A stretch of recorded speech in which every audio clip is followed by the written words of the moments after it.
Big divisional matchup coming up tomorrow. Is this really a must-win situation? Man, it sure seems that way. Let's talk about it right now on Cowboys Bit. Here we go! Yeah, here we go! Wait, take Cowboys Throws back of the end zone. There's CeeDee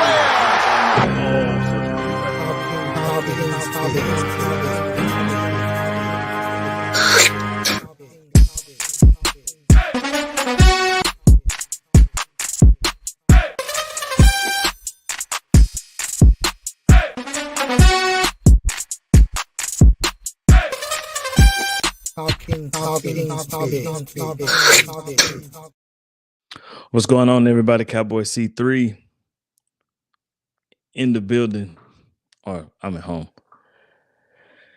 Giants Cowboys matchup, big divisional rivalry, battle of the cellar of the division. That's crazy to say after week 3, but it's still early. We got time to change this stuff around. We really do. Tomorrow night, 7 o'clock, Cowboys versus Giants. Cowboys are actually a 2-point favorite in this game right now. I don't know. We can.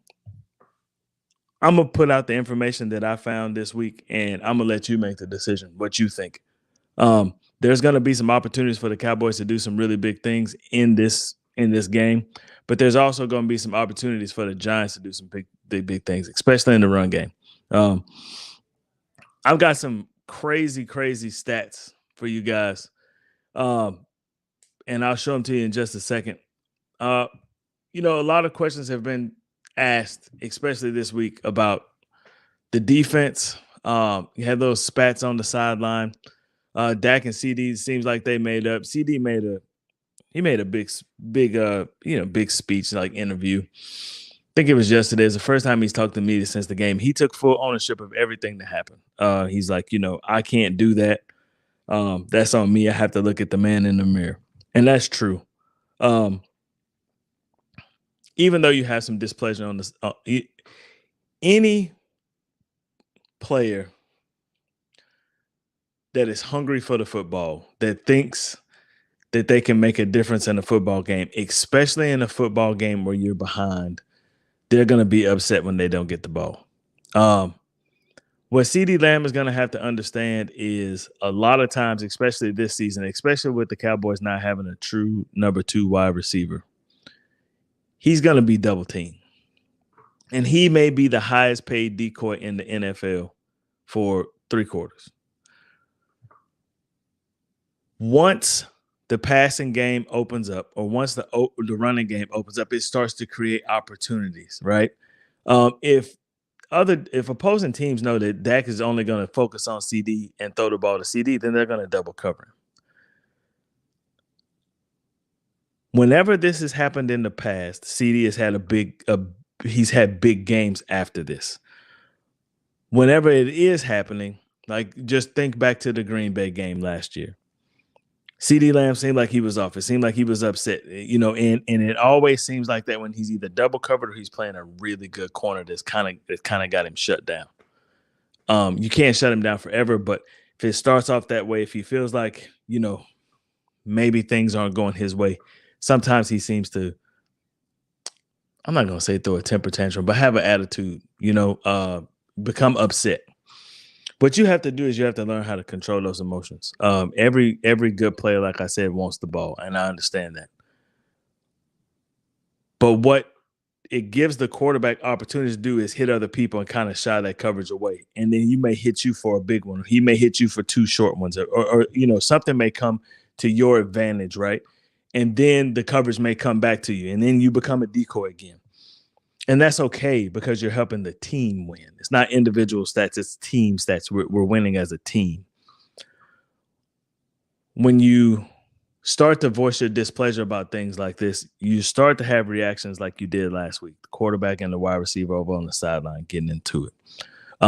That kind of shut down on him. And to be honest, I don't really blame Dak. Not really. Seemed like they moved the ball better when they weren't focusing on CeeDee Lamb anyway. Anytime Dak in the past has had that conversation with CeeDee Lamb, he tries to force him the ball. When he tries to force him the ball, that's when interceptions happen. And then everybody's like, oh, here goes Dak with the turnovers again. But all he's trying to do is appease his wide receiver. Seemed like on Sunday, he finally took a stand and was like, nah, I'm not playing this game today. And it's about time. You have to do that sometimes. Sometimes big brother has to spank little brother on his ass and tell him like, hey, get the hell out of here. You know what I'm saying? And little brother kind of pout for a little while, and then they'll talk about it, and little brother and big brother make up. And that's exactly what CD said. He said, hey, that's my brother. He's like, we can fuss and fight all we want to. That's my brother. And what we talk about afterwards is between me and him. He said, I talk to Dak day and night. Talking to him at practice, talk to him during the day, call him on the way to practice, call him on the way home, talk to him at home. That's my brother. That's fine. Things like that are going to happen. Just make it constructive, right? Don't make it where it becomes toxic on the sideline. Same thing with Micah Parsons and DeMarcus Lawrence. They both said the same thing. That's my brother. My brother can talk to me. Me and him can have fuss. We can fight. We can argue. And DeMarcus Lawrence, same thing. Little brother gets out of line on the sideline. Big brother tells him to shut the F up. Little brother don't like it. After the game, they talk about it. Everything's cool. We all good. Make it constructive. Now, offensively, this thing has to be better. And I'll show you two things that kind of are troublesome. So the NFL average is 2.96 yards of separation. None of the Cowboys are meeting the league average right now. Brandon Cooks is averaging 0.86 yards of separation per route. Jalen Brooks, 1.16. Jalen Tolbert, 2.06. And CeeDee Lamb at 2.1. Not getting any separation. That can be two things. One, your route running is lazy. And I don't think that that's the Cowboys' issue. You watch CeeDee Lamb, you watch Jalen Tolbert, you watch Brandon Cooks, they come firing off the ball. Brandon Cooks coming off the ball like a rocket. The thing that I think the Cowboys have an issue with is route combos, just general play design, right? The Cowboys have been doing the same thing for a long, long time. And it seems like it's time for a change. It seems like teams have really got this figured out. All you got to do is just watch game film and you understand if they line up in this formation, this is what they're going to do. If they line up in another formation, this is what they're going to do. And it's evident by stats like this. 0 separation on routes, which gives your quarterback small windows to throw to, which gives him a lot of areas for mistakes, right? This is where you get 29 of 51 passing. 23 of 51 passing.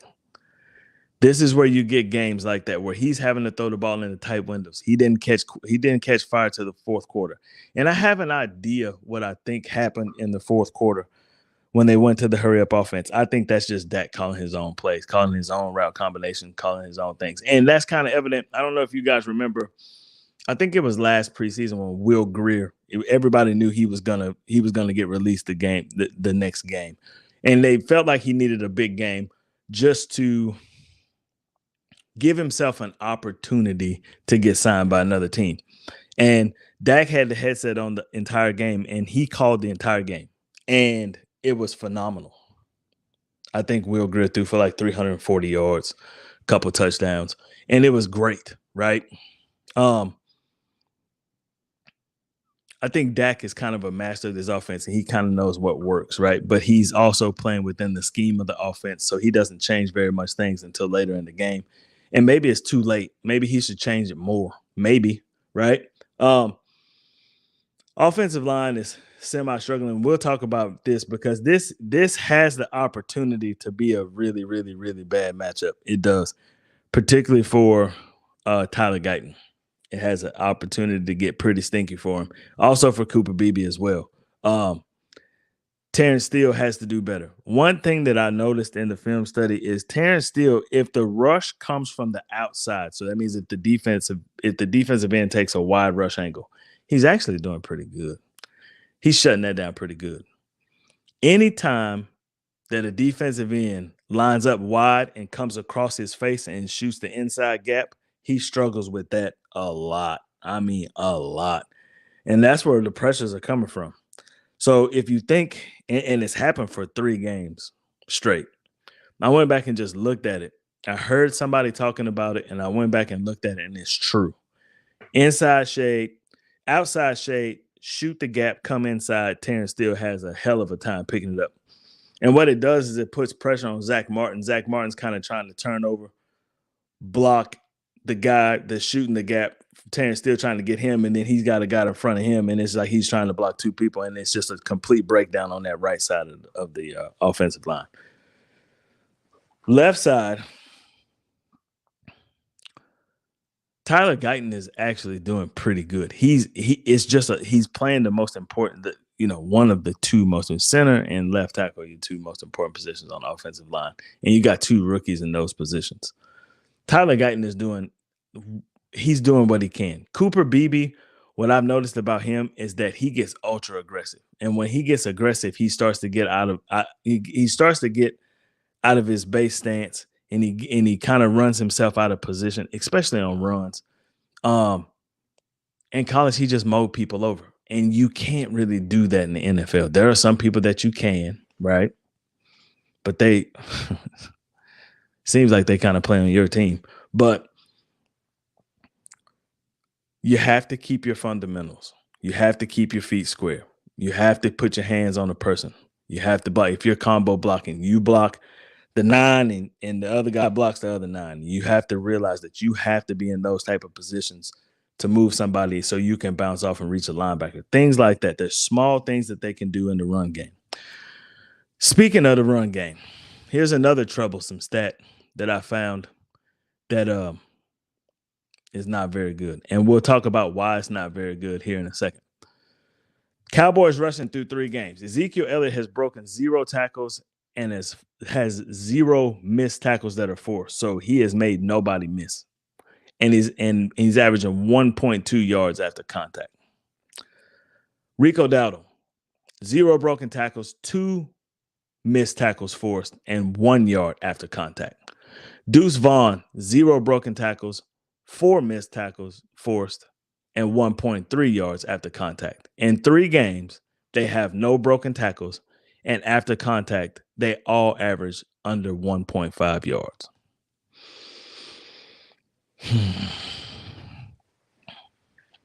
That's not good. That's not good. And I'll tell you why. We'll elaborate on that more in just a minute. I'll give you some defensive stats that are kind of troublesome as well. Dallas Cowboy defense right now is ranked 30th in the NFL, 30th out of 32 teams. They have the 3rd most yards after contact or missed tackles. Right now, after contact, the Cowboys have allowed 242 yards in 3 games. That is disturbing. The player with the most missed tackles on the team is DeMarcus Lawrence with 9 missed tackles. And I tell you why that's troublesome. What that means is that your defensive end is essentially your best run stopper. He is the one that's getting the penetration. He's the one coming downhill trying to tackle people. And from coming so far outside, especially if the run comes up the middle, right? He's having to cross 3 or 4 people and lunge and try to make a tackle. And a lot of times he's just late getting there.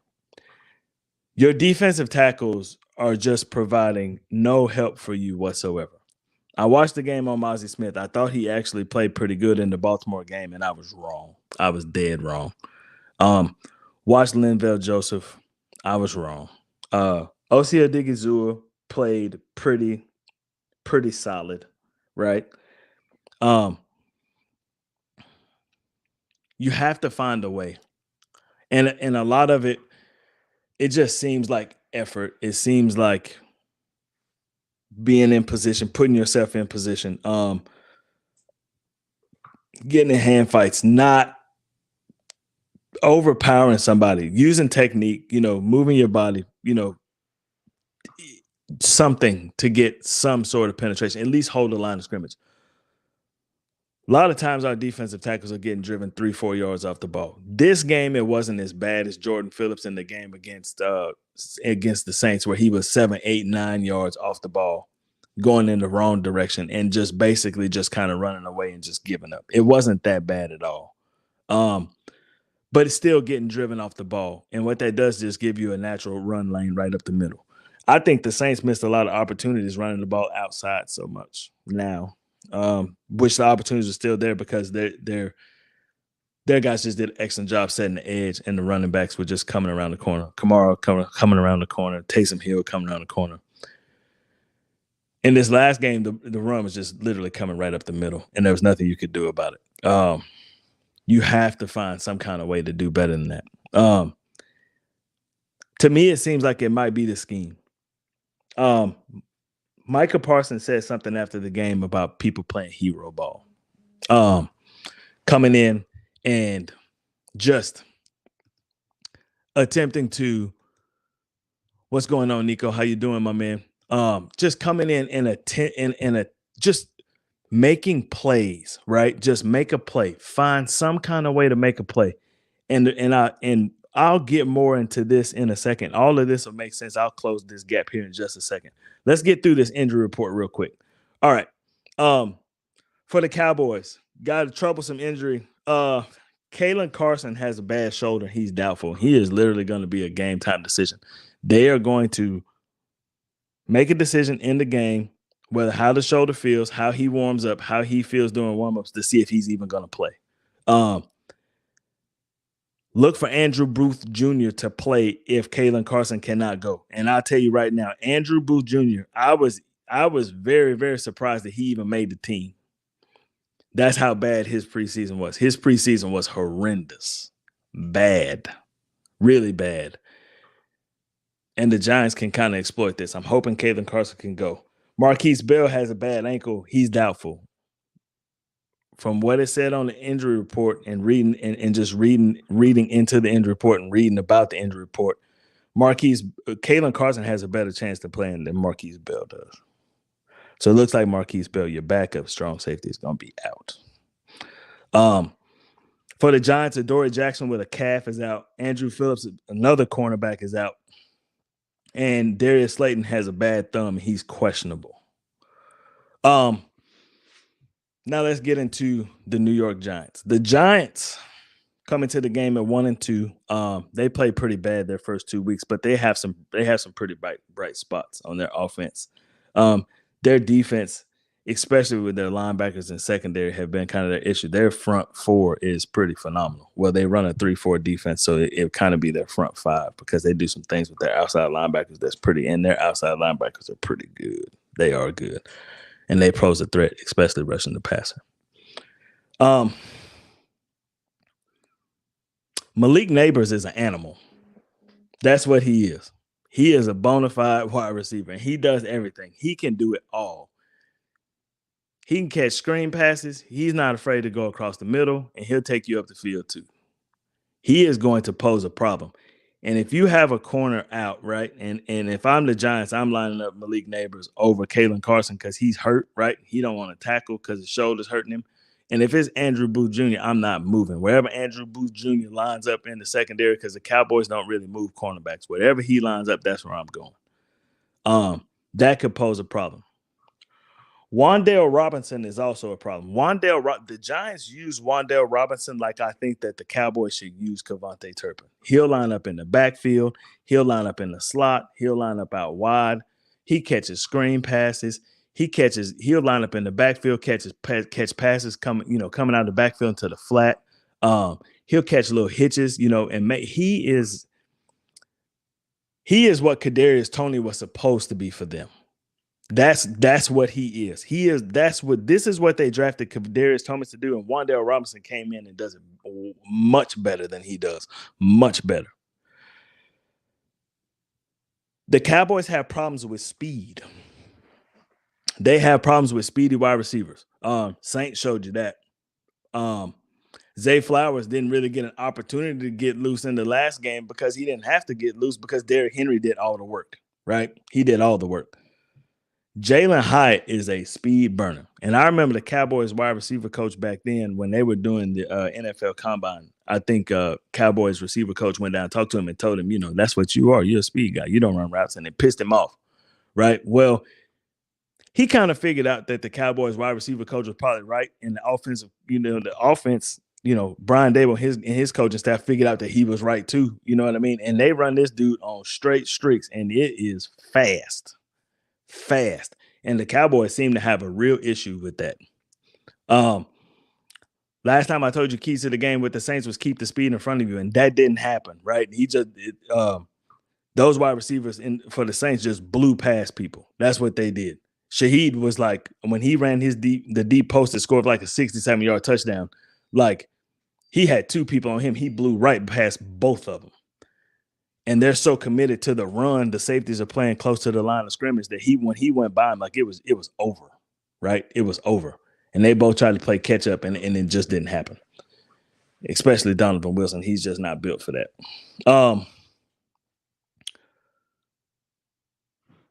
The Giants have done an excellent job helping Daniel Jones grow confidence.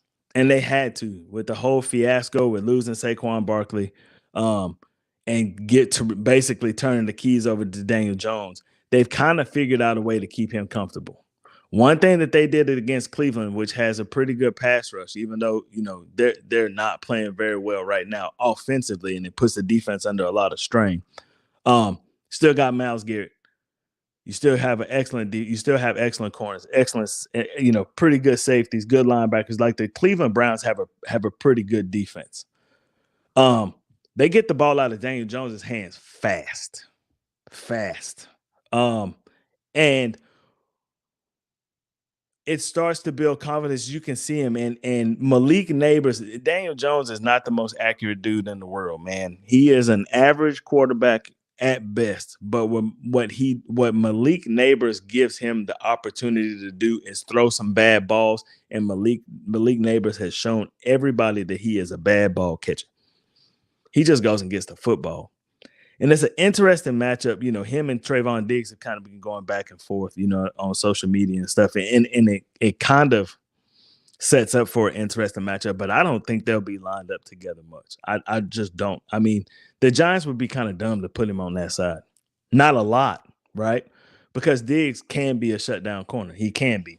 If he's not running up fast trying to stop the run. He can cover some wide receivers. The issue is Devin Singletary. Devin Singletary in Buffalo, he was pretty good. He went to Houston. He was a pretty good back, kind of sharing the backfield. This is his backfield with New York, and he is taking full advantage of it. Remember we were talking about the Cowboys missing a bunch of tackles, 32 tackles in total, right? Well, Devin Singletary has NFL second best 19 forced missed tackles this season. And he's averaging like 3.2 yards after contact. He is playing. So in his last game, he averaged 4.5 yards after contact. And most of his big run plays come to the right side of the offense. Their left tackle, Andrew Thomas, has kind of had a rough start to his career. But what the Giants do is their tight ends kind of stay in sometimes, and they'll kind of help block that. And what it does is it like with that extra person in blocking, what that'll do is you'll see Michael Parsons hopefully tomorrow coming to the A gap. Well, if he comes to the A gap, that's their best player. John Michael Schmitz at their center is their best player. He's kind of like in their run game. He kind of acts like they're pulling guard. They pull him. They'll do a lot of trap plays.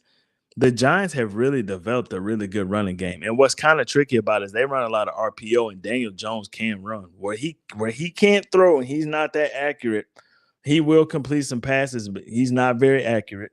He kind of struggles throwing the ball sometimes, most of the time, right? He can run.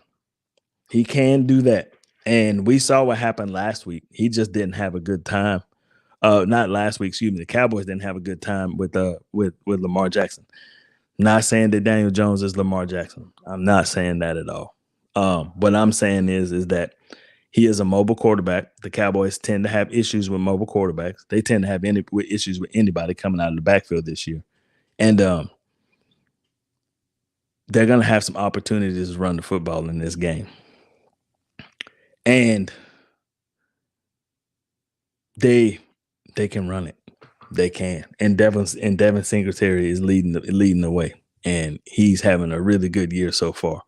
And that's going to pose some problems for the Cowboys. It will. Defensively, nose tackle Dexter Lawrence in the middle is he's just stout. Clogs up the middle. That's what he does. He does what a nose tackle / defensive tackle is supposed to do. Stand in the middle, be big, be strong, shed off some blocks, make some tackles in the backfield. That's what he does. Their interior linebackers aren't that fantastic, but Dexter Lawrence kind of makes up for that, with his style of play. Their outside linebackers, Brian Burns, newly acquired Brian Burns, and Kayvon Thibodeau are tough. They pose some super duper problems with your tackles, especially with Terrence Steele. Thibodeau's going to line up over him almost the whole game, and he is going his strength. The one move that he has, he'll come outside, and then he'll spin and come back inside and go get your quarterback. That's what he does. He kind of sets it up, just rush outside, spin back inside, get you a sack. And then you start looking for the spin, then he'll speed rush you outside, and then he got you all confused. And Terrence Steele this year has had a horrendous time just playing right tackle to begin with. Brian Burns, they'll blitz a safety and send Brian Burns into coverage. He did a really good job just tracking Njoku last game, but he was also coming on to some rushes. So you'll probably see him on Ferguson some tomorrow. John Stevens seems like he's finally healthy. I'm hoping that he gets on the field. That'll give you that second tight end. I think that'll give you some opportunities with another tight end. I think it will, because their secondary is not that great. Deontay Brown and Nick McLeod will give you opportunities to catch the football. They will. All you have to do is just give Dak some time to throw.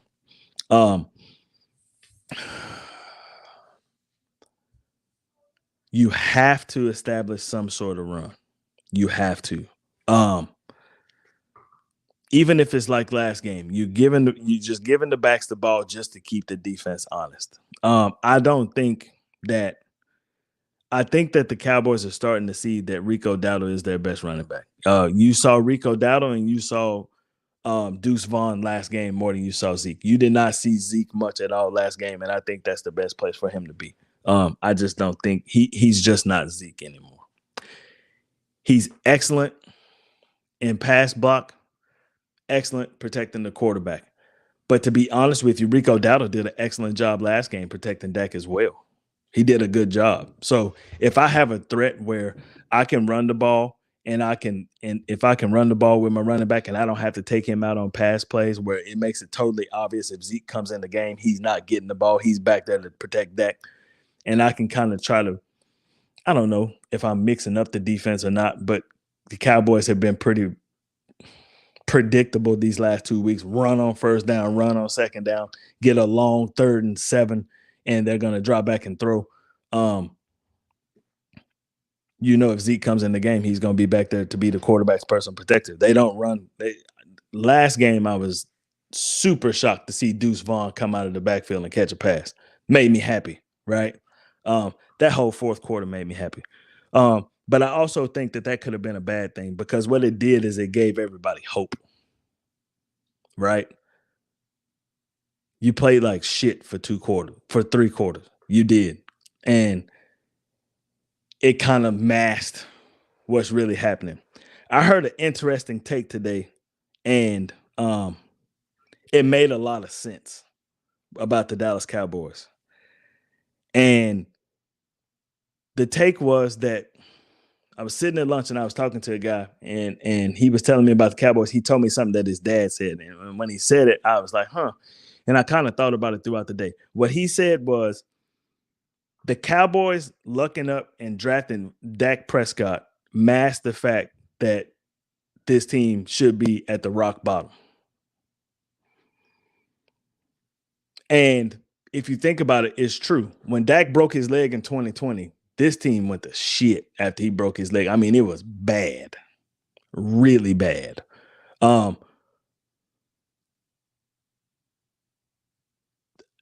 wish they, there's part of me that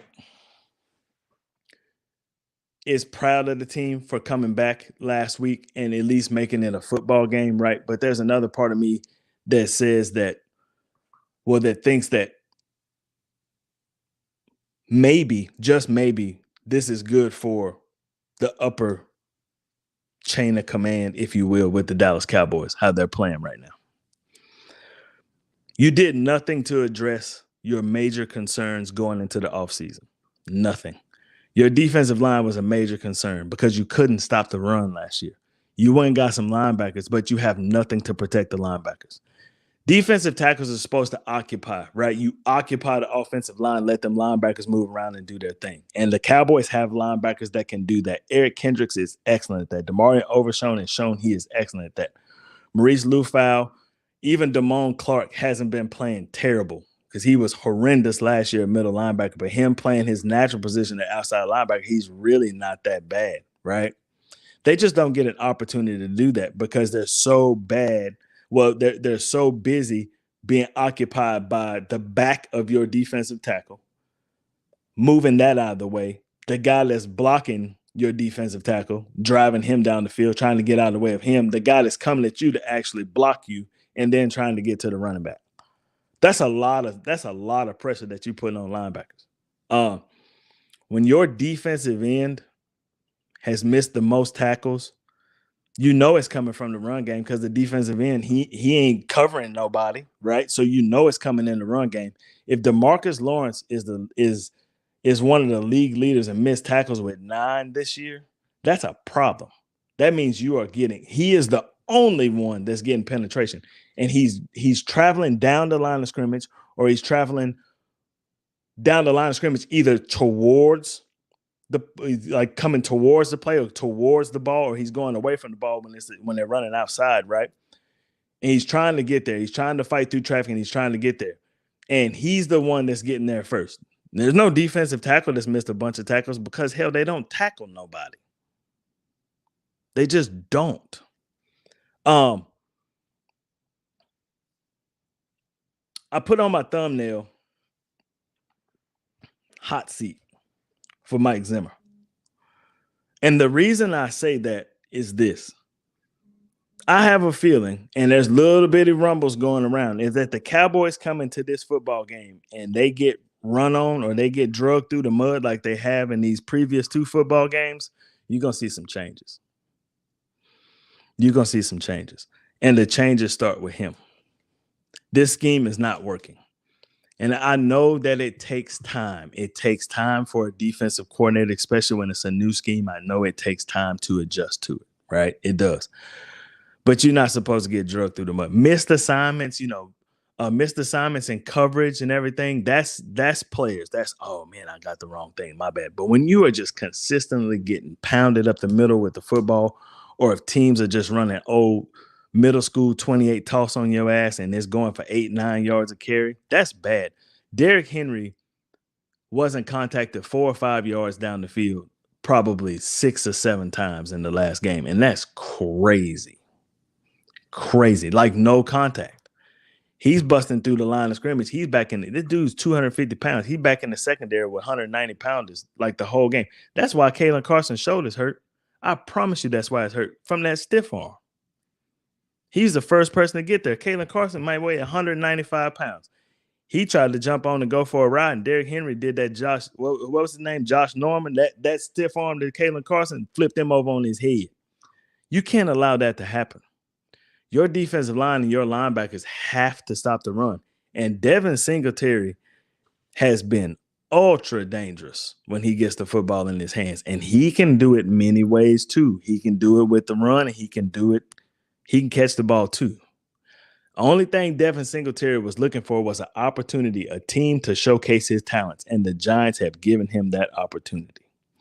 And you can bet, you best believe that tomorrow they are going to try to run Devin Singletary for 300 yards. You can promise it that it's going to happen. The less Daniel Jones has to pass, the better their chances are of winning. He's still going to throw the ball to Malik Neighbors, though. If you get the ball within a 1 mile radius of Malik Neighbors, he might get it. He might get it.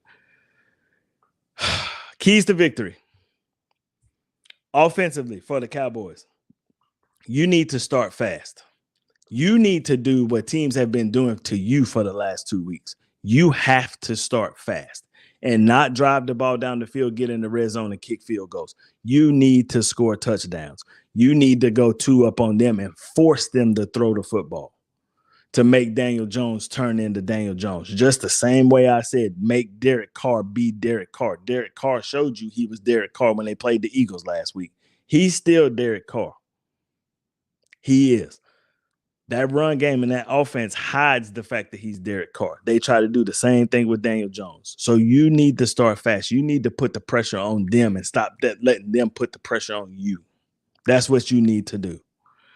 Number 2, you need to control those defensive ends. Brian Burns and Kayvon Thibodeau are going to try to go crazy tomorrow. They know that you got a rookie tackle and you got a sorry tackle. That's what they know. They're going to come after Dak and they're going to come after him with their front 5, right? That's what they're going to do. They're going to try to put pressure on Dak. Dak has been pretty good under pressure, but these wide receivers have to get some separation. They have to get separation, and these corners will give you an opportunity to do that. You have to do it. If you can establish some sort of run game, and they're not great against the run, but they're good. Dexter Lawrence is solid on the defensive line. Those defensive ends are pretty good against the run. Their linebackers are okay against the runs. Their safeties come up and they're okay against the run. You can establish a run game. If you can get them off balance and get into your passing game, you can score a lot of points on the Giants. You can. Defensively, your defensive keys to victory are 3 things. Stop the damn run, stop the damn run, and stop the damn run. 4 things. And tackle when you get there. Keep them from running the football. Every team in the NFL knows now, if I can run the ball against the Cowboys, get some momentum running the ball, make the offense start fast, put the pressure on them right from the beginning, I have a really good opportunity to beat them. You have to stop the damn run. Period. End of story.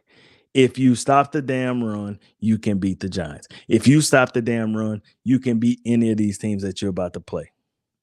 Easier said than done, though, because the Cowboys have given up 242 yards after contact in 3 games. That's not good. Tackle, tackle, tackle. See ball, run the ball, hit man with ball, get him on the ground. That's your key to victory tomorrow. If you make Daniel Jones, look, I'm perfectly okay with Daniel Jones becoming a passer. If he completes some passes to Malik Neighbors, so what? Malik Neighbors been catching the ball on everybody. Cool.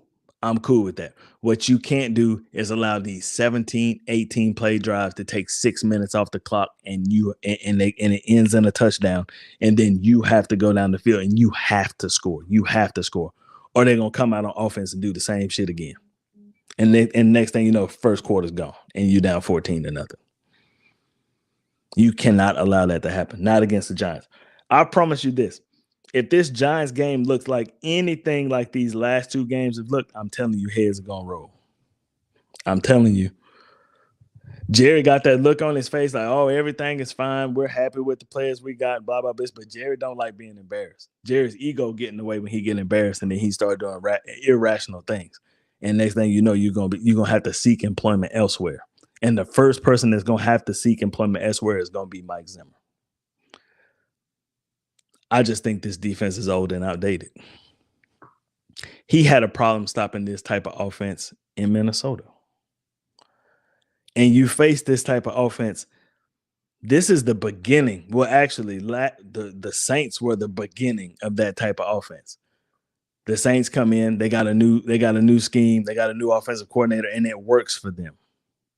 You knew what the Ravens were going to do. The Giants are going to try to run the ball. That's what they're going to try to do. And it doesn't get any easier. Pittsburgh is going to try to run the ball, especially with Justin Fields if he's still in the lineup then. They're still undefeated. Justin Fields is going to be the quarterback. They're going to run the ball. That's what they're going to do. Detroit probably got the best 1-2 tandem in the NFL in the backfield with Montgomery and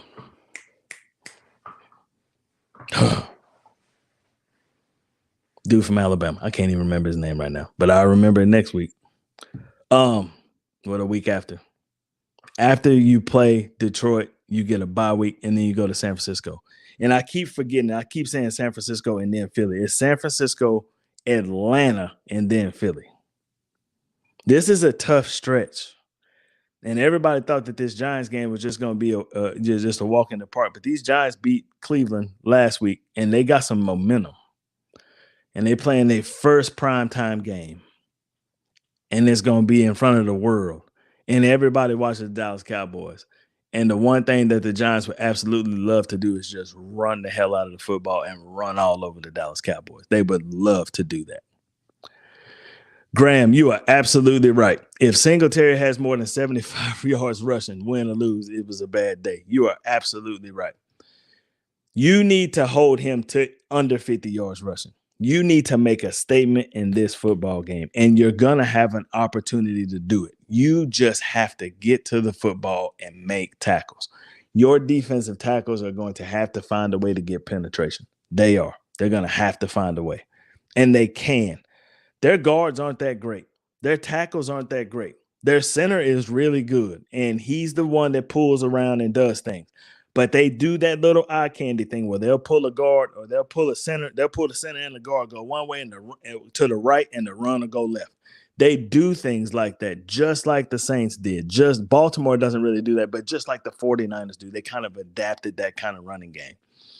And it's just eye candy to confuse defenses. That's what it's for. And the Cowboys seem to have a tremendous problem with that. And Singletary is taking full advantage of teams that he's playing. And this is going to be the game. This is setting up to be the game where he can really go off. He can.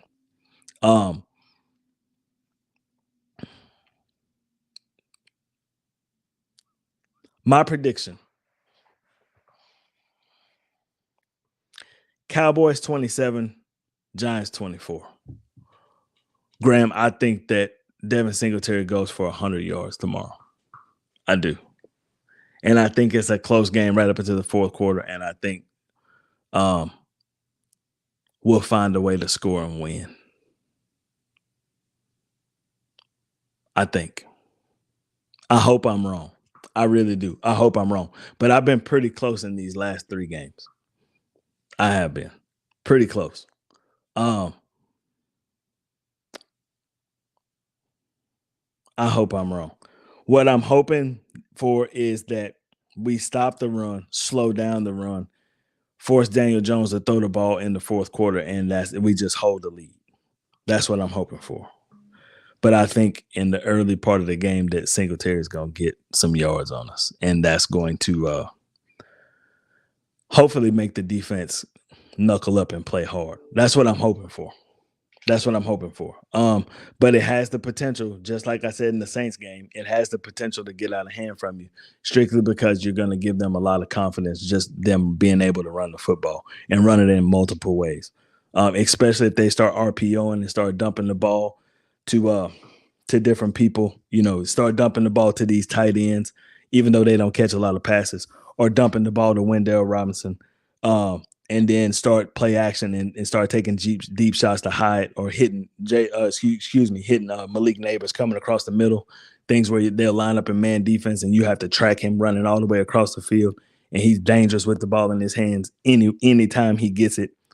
That's where the Cowboys are going to run into problems, and it'll put pressure on Dak and the offense, and it can get out of hand. But I don't think it will. Not this week. I think the Cowboys win. They win in a close one. But they're going to score some points. The Giants will score some points.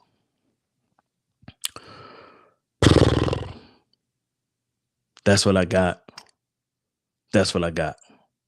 Okay.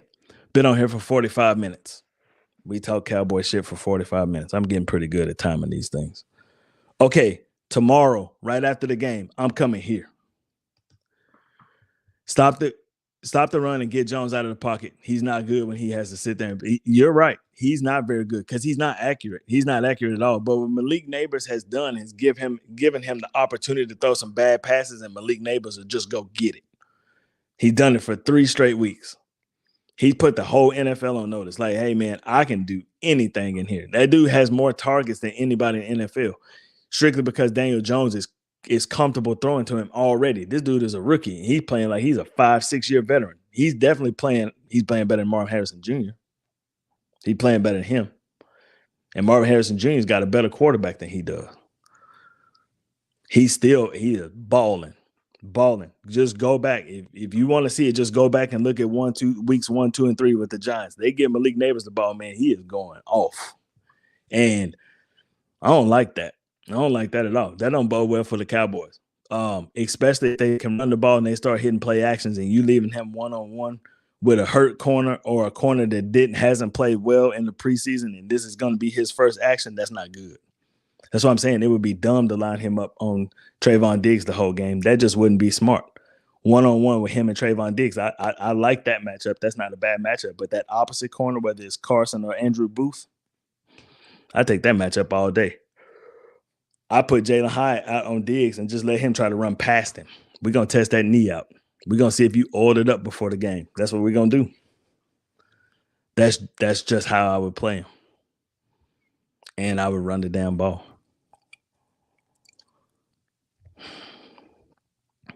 The defense needs to have a good game for Mike Zimmer's sake. They do. Because I'm telling you, I think if it's bad in this game against the Giants and just seeing what lies ahead of you after this game, because it progressively gets worse. This is the dip in your schedule. It was Saints, Ravens, Giants, and then it goes back up with Pittsburgh, and then the Lions. And then, that shit's out the roof when it comes to San Francisco. But you get them after a bye week. Hopefully you can plan for them pretty good. You got a good opportunity with Pittsburgh, too, because you get 10 days to plan for them. That's like a mini bye week. Okay. Tomorrow, right after the game, I'm going live. And hopefully it's a good live.